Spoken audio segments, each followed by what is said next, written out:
Dnes chceme hovoriť o útoku proti inštitúcii rodiny. Let's talk today about an attack on the institution of the family, Na to základné, čo bolo dané stvoriteľom the basic unit established by the a Creator ktoré sa realizuje v sviatostnom stave manželstva. and founded on the sacrament of marriage. V manželstve sú dvaja, Marriage is a bond between two people, muž a žena. a man and a woman. Manželský sľub si udeľujú muž a žena The navzájom. man and the woman confer upon each other the sacrament of matrimony. Obidve strany pred Bohom si sľubujú vzájomnú vernosť až do smrti. Both parties promise faithfulness until death. A to pred Bohom. They do so before God. Boh je toho svedkom, God is a witness zároveň i zárukou, garantom dodržania sľubu. and a guarantee of the promise, Tohto sľubu vernosti v dobrom i v zlom, which is a promise of faithfulness for better, for v šťastí worse, i nešťastí, for richer, for v poorer, zdraví aj v chorobe. in sickness and in health. Práve táto láska a obetovosť vernosti, Love, sacrifice and faithfulness, podporované Božou milosťou, supported by God's grace, sú zárukou šťastného a trvalého manželského vzťahu. is a guarantee of a happy and lasting marriage. Ako vidíme, v súčasnosti štatistiky musia konštatovať neveľmi šťastný stav. Recent statistics reveal a troubling picture. Z manželstiev, ktoré sa uzatvárajú, až 70%, až 2/3 sa rozvádzajú. 70%, that is 2/3 of marriages, end in divorce. Mladí ľudia vstupujú do manželstva nepripravení. Young people are unprepared for marriage. Európa bola pobudovaná na kresťanských základoch. Europe has Christian foundations. Tak ako si pripomíname teraz jubileum We now commemorate 1025 rokov krstu Rusy Ukrajiny, Kievskej Rusy. the 1025th anniversary of the baptism of Kievan Rus. Kresťanská Európa bola pobudovaná aj na zdravej kresťanskej rodine. Christian Europe was built on a sound Christian family, A to jej zabezpečovalo stabilnosť a vernosť. which ensured its stability. Dnes musíme konštatovať, že Európa padla od viery. But we have to state that Europe has fallen away from the faith. Zradila Krista It has betrayed Christ a morálne a duchovné kresťanské hodnoty. and moral, spiritual, and Christian values. Ženy, manželky sú v súčasnosti vystavené veľkému tlaku Women are exposed to the strong pressure propagandy, emancipácie, feminizmu, of emancipation and feminism propaganda, genderizmu, gender ideology, egoizmu konzumnej kultúry, consumerism, falošnej slobody, false freedom, módy fashion, a iných vplyvov. and other influences. Napríklad muži manželia sa často stávajú obeťami hriešných závislostí. On the other hand, men often become victims of sinful dependencies Alkoholizmus, on alcohol, narkománia, drugs, fajšenie, smoking, hracie automaty, game machines, závislosť na internete, internet, na pornografii, pornography, na rôznych formách nečistoty zboženia. various forms of impurity or perversion. Vidíme, že hriech je vzbúra proti Bohu a už tu chýbajú základy pre zdravú rodinu. We can see that sin is a revolt against God, which undermines the foundations of a sound family. Napríklad deti majú dnes veľké informačné možnosti, For example, children now have easy access to information, ale tieto možnosti nie sú triedené, nie sú filtrované a usmerňované zo strany rodičov ani spoločnosti. but this information is not examined, censored either by parents or by society. Poznajúc našu ľudskú prirodzenosť, We know that human nature ktorá je porušená prvorodným hriechom, is wounded by original sin, vieme, že keď človeku sa dá pozitívna a negatívna možnosť, and if people are to choose between positive and negative, dobré alebo zlé, good and evil, človek túži po dobre, they desire good, ale srdce ho ťahá do zla. but are inclined to evil. A tak človek egoisticky prijíma to zlo, They selfishly choose evil ktorým spôsobí škodu sebe and harm both themselves a iným. and others. Skrze tieto veľké informačné možnosti Free access to information deti sú vystavené tlaku tej falošnej slobody. gives children false freedom. mentalite vzbúry proti autoritám. disposes them to revolt against authority. Na to vplýva ako zásoby masovej informácie, This is done by the mass media, internet, televízia, television, hudba. music. Dnešná hudba rocková, ktorá je pobudovaná na základe šamanskej hudby. Modern rock music has its roots in satanic voodoo, Čiže nie sú hlavné slova alebo hudba, and regardless of the music and text, ale vplyv na dušu, na podvedomie človeka. it affects the mind, the subconscious. A to je dnes moderné a pôsobí veľa duchovných psychických škôl. But still, it's modern despite causing severe spiritual and mental harm. Ďalej sú to počítače, Next, let us mention computers, mobilné telefóny, mobile phones, diskotéky, discotheques, pouličné mládežnícke bandy, teenage street gangs, ponocovanie. nightclubs. To všetko negatívne vplýva aj na rodinné prostredie This all has a negative impact on the family a spôsobuje tiež veľké generačné neporozumenia. and causes a generation gap. Týmto útokom na kresťanstvo, útokom na rodinu, As a result of this attack on Christianity and on the family, Európa sa stáva pohanskou. Europe has changed into a pagan land. David Rockefeller hovorí, David Rockefeller says, v skutočnosti feminizmus je našim výmyslom. in fact, feminism is our invention. Našim, to znamená čím? Whose invention? Tej murárskej elity, ktorá sa snaží vládnuť a manipulovať svetom. Of the Masonic elite which seeks to dominate the world. V 20. storočí sa bojovalo so zbraňami v rukách. The 20th century world used weapons. V dvoch svetových vojnách In the two world wars a v mnohých lokálnych nepokojoch. and in many local riots.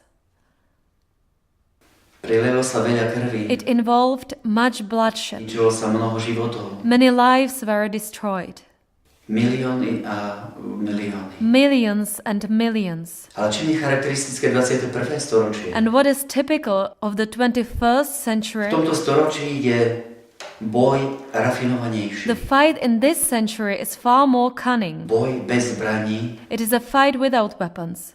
psychologická vojna, Psychological warfare, ktorá rafinovaným, podlým, zradným spôsobom which uses clever maneuvers sa snaží zničiť nielen telo to človeka, destroy not only the human body nielen život, or life, ale aj dušu. but also the human soul. Skrze psychologickú manipuláciu, Psychological manipulation, podvod, klam, deceit, zvádzanie, seduction, manipuláciu podvedomí, manipulation of the subconscious, zmenou základných ľudských hodnôt, changes in the basic human values, zmenou zákonov, changes in the laws, zavádzaním noriem, aké protirečia ľudským a kresťanským morálnym hodnotám, adoption of amoral and anti-Christian legislation. čo privádza k tomu, že zákon dnes nepodporuje dobro a spravodlivosť, This all results in the fact that modern law doesn't promote good and ale justice, dáva priestor zlu but evil a zboženosti. and perversion. Dochádza k demoralizácii národa. The nation is demoralized.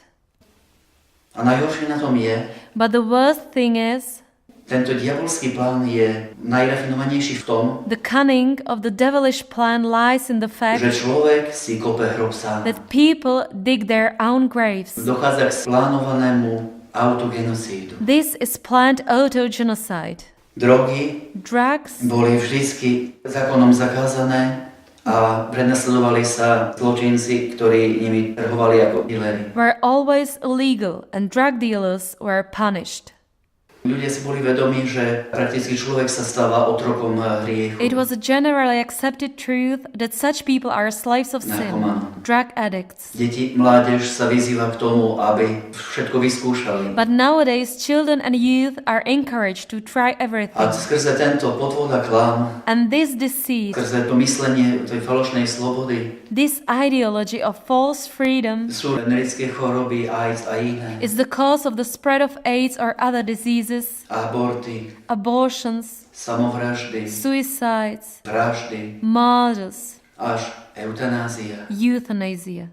Musíme konštatovať, že spoločnosť je chorá, We have to state that society is ill pretože je duchovne chorá rodina. because the family is spiritually ill. Aby nastala duchovná obnova, Spiritual restoration, vychádzajúce z našho hesla obnova rodiny, vzkriesenie Ukrajiny alebo vzkriesenie národa. based on our motto, restoration of the family, resurrection of Ukraine, or resurrection of the Je nation, potrebné, aby členovia rodiny requires that each member of the family osobne zrobili krok viery, krok pokánia. should make a step of faith, a step of repentance, Prijali Pána Ježiša za svojho Pána a Spasiteľa. and receive Jesus as their Lord and Savior. Urobili pokánie za svoje hriechy They should repent of their sins, a zmenili myslenie change their way of a thinking, verili evanjeliu. and believe in the gospel. Metanoia, Metanoia, obrátenie, or conversion,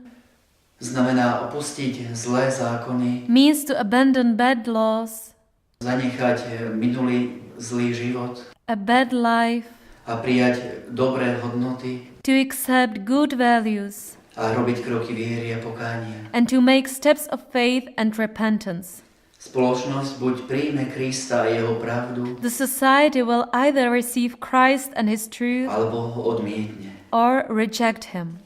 Bohužiaľ, dnes musíme konštatovať, že väčšina spoločnosti odmietla Krista a jeho pravdu. Unfortunately, we have to state that the majority of society has rejected Christ and His truth. A obnova spočíva v tom, And restoration means aby sme zmenili svoje myslenie. that we change our way of thinking Nedali sa klamať, and do not let ourselves be deceived, ale hľadali pravdu but seek the truth a boli v nej zakorenení. and become rooted in the truth. Chceš byť šťastný? Do you want to be happy? Koľko? How long? Rok, 2, 1 or 2 or 5 years? 20 rokov? 20 years? Celý život? All your life? Alebo väčšine? Or forever? Vieme, že človek je nielen telo, We know that people not only have a body, ale má aj nesmrteľnú dušu. but also an immortal soul. Duch práhne po Bohu. The human spirit longs for God.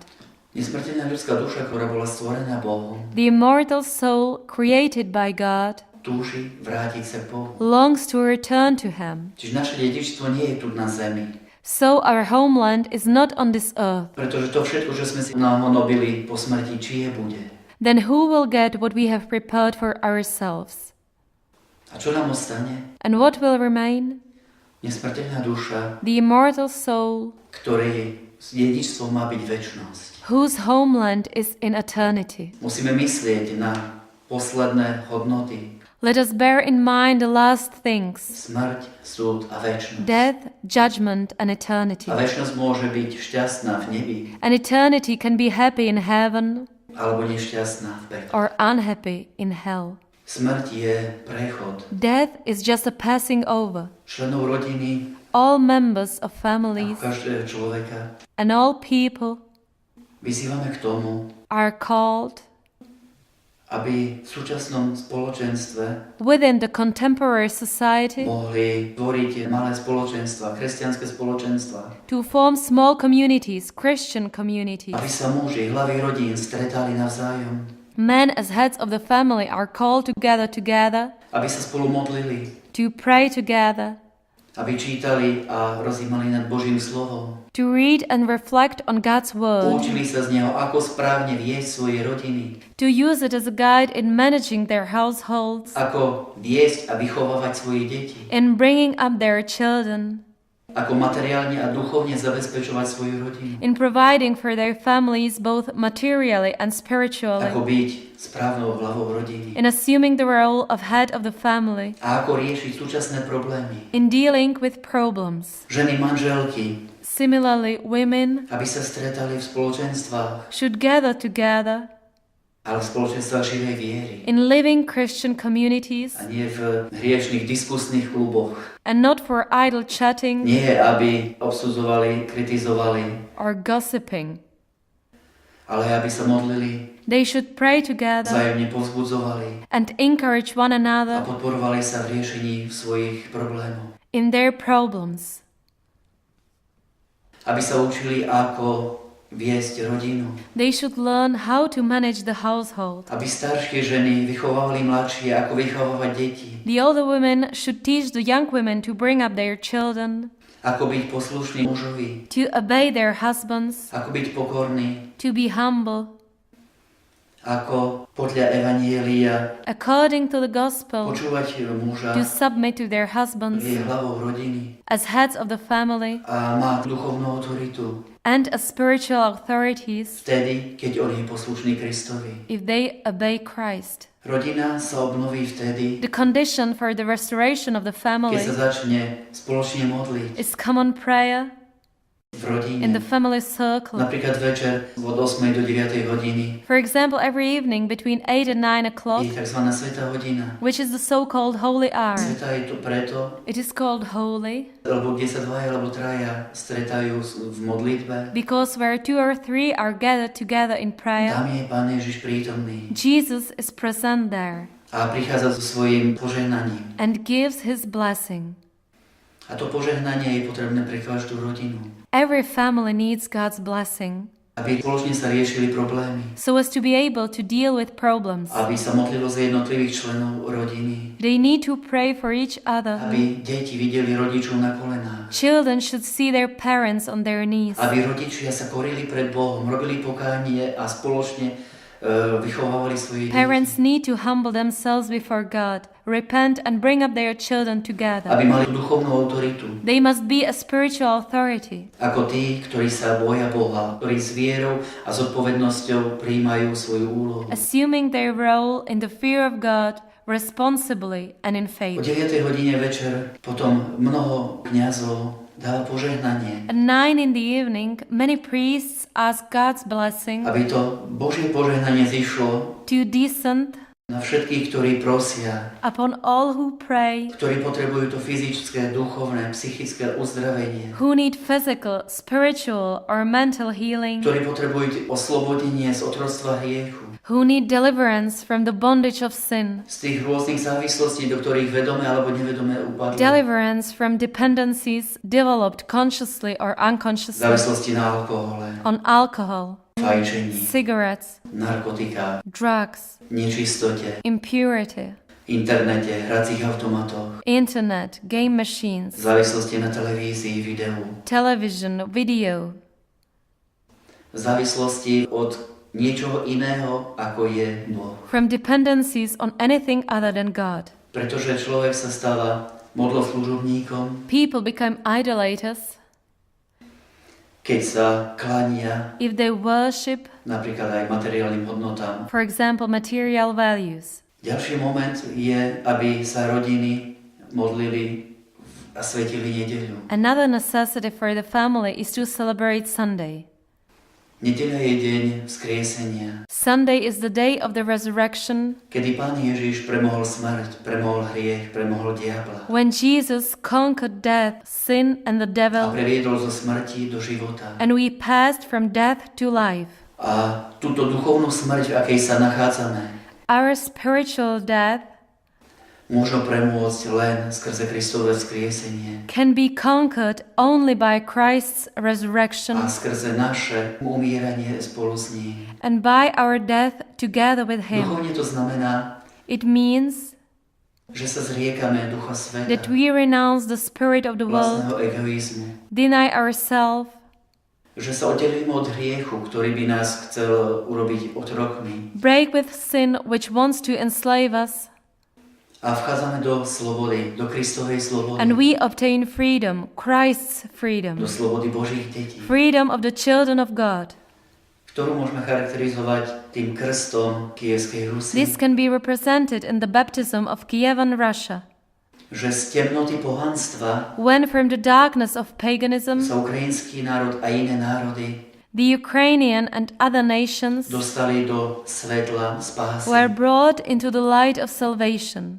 Sme v čase prípravy na jubileum krstu Kievskej Rusy. We are in a period of preparation for the anniversary of the baptism of Kievan Russia. Naša príprava má byť duchovná. Our preparation must be spiritual. Máme osobne si uvedomiť svoj krst Let each of us think of our baptism. Aj keď sme boli malí, sami sme boli prakticky nesvedomí toho krstu, Though we were baptized as children and were unaware of it, ale rodičia, krstní rodičia svedome prijali záväzky krstu. our parents and godparents consciously made the baptismal promises. A my dnes svedomo chceme obnoviť krstné sľuby. And today we want to make a conscious renewal of our baptismal promises, Znovu obnoviť našu vieru. to renew our faith, Prijať Krista za svojho pána a to spasiteľa. receive Christ as our Lord and Savior, Prijať 10 Božích prikázaní. to accept the 10 commandments, Prijať evanílium pravdy to accept the gospel of truth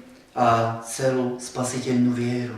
and the saving faith, Zrieť sa heres. to renounce heresies, Zrieť sa ducha sveta. to renounce the spirit of the world, Zrieť sa diabla a všetkých jeho diel. to renounce the devil and all his works, A tak vstúpiť na cestu spásy. and to enter upon the path of salvation, Na cestu pokánia a obrátenia. the path of repentance and conversion.